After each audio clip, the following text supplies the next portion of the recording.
Apakah kalau kamu sudah mencapai KPI atau target, lalu artinya auto naik gaji yang besar? Jawabannya tidak. Kenapa? Tonton sampai habis supaya kamu makin paham.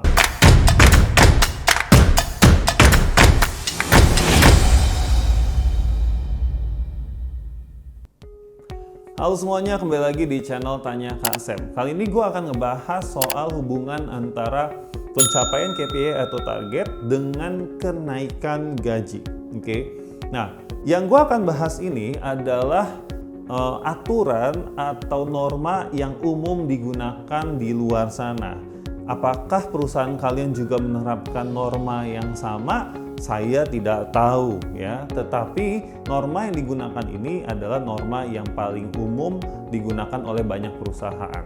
Jadi begini, pertama yang harus kita pahamin adalah kenaikan gaji seseorang itu dipengaruhi oleh banyak hal.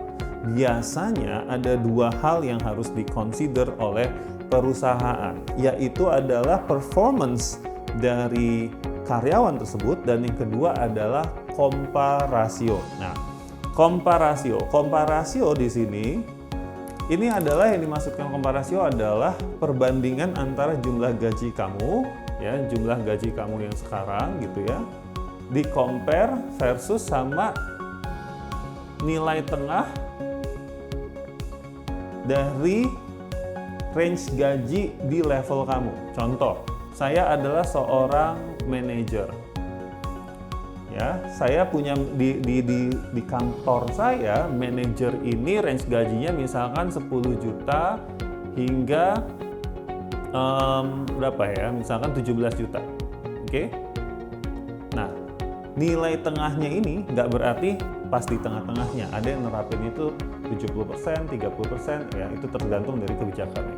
Biar gampang aja, saya taruhnya ini adalah nilai tengahnya betul-betul tengah-tengah ya. Berarti kurang lebih ini 10 sampai 17 kurang lebih berarti nilai tengahnya ada di 13,5 juta gitu ya. Bener, 7 dibagi 2 3,5 ya, betul ya. Berarti 13,5 juta. Nah, lalu kamu, gaji kamu, ini kamu ya. Saya gambarin nih. Ini kamu nih ya, masih kurus. Gaji kamu itu misalnya ternyata sudah berada di 15 juta. 15 juta. Oke. Sementara kita lihat nilai tengahnya berapa? 13,5 kan? Artinya kamu sudah berada di atas nilai tengah dari salary range-nya di levelnya kamu, di manager. Nah, kalau kamu sudah menempati di atas dan bahkan mendekati di angka yang paling tingginya, maka kenaikan gaji kamu biasanya akan jadi lebih tipis, lebih sedikit. Dibandingkan dengan teman kamu, misalkan nih ada teman kamu gitu ya, saya nggak tahu gambarnya bedanya gimana. Teman kamu nih gajinya ternyata dia baru 11 juta. Ini kan masih jauh nih sama si median. Ya. Sehingga kenaikan gajinya dia bisa aja persentasenya, bisa aja lebih besar daripada kamu. Walaupun dengan asumsi, walaupun kamu nilainya itu sama dia, sama-sama dapat B misalnya gitu. Ya. Sekalipun kamu nilainya mungkin lebih tinggi dari dia, tapi kalau ada orang lain yang tapi dia jauh di bawah dari nilai median ya, bisa jadi persentase kenaikannya dia pun juga jadi lebih besar. Gitu. Nah, jadi kalian harus menanyakan sih kepada kantor kalian, apakah sudah ada range salary di setiap level. Lalu kalian juga harus tahu kalian ada di level mana, sehingga kalian juga bisa atur ekspektasi gitu.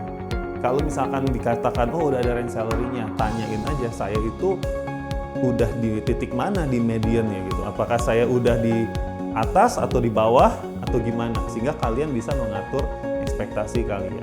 Kalaupun kalian sudah di atas, jangan langsung juga berpikir bahwa kalau gitu saya nggak perlu achieve KPI tinggi-tinggi lah. Percuma, saya nilainya juga bakal, persentasenya juga akan sedikit gitu ya naiknya. Jangan juga mikirnya gitu. Tapi yang dipikirkan adalah gimana caranya biar saya naik level. Karena kalau naik level, ya salary range-nya juga pasti beda gitu. Kalau jadi senior manager, ya mungkin range salary-nya udah di 15 sampai 25 juta. Seperti itu. Oke, nah semoga ini bisa membuka pandangan teman-teman, mendapatkan pemahaman baru tentang rumusan kenaikan gaji. Tetapi again, disclaimer, tidak semua perusahaan menerapkan ini. Kalian harus cek ke HR kalian masing-masing, lalu tanyakan. Ya, I think itu bisa jadi hak kalian untuk menanyakan sehingga kalian bisa mengatur ekspektasi tentang kenaikan gaji kalian. Itu aja dari saya hari ini ya teman-teman. Jangan lupa subscribe dan nyalain notifikasinya. Dan yang lebih penting adalah share ke teman-teman kalian yang menurut kalian perlu untuk menonton video ini atau video-video saya yang lainnya. Dan oke, sampai jumpa di video berikutnya.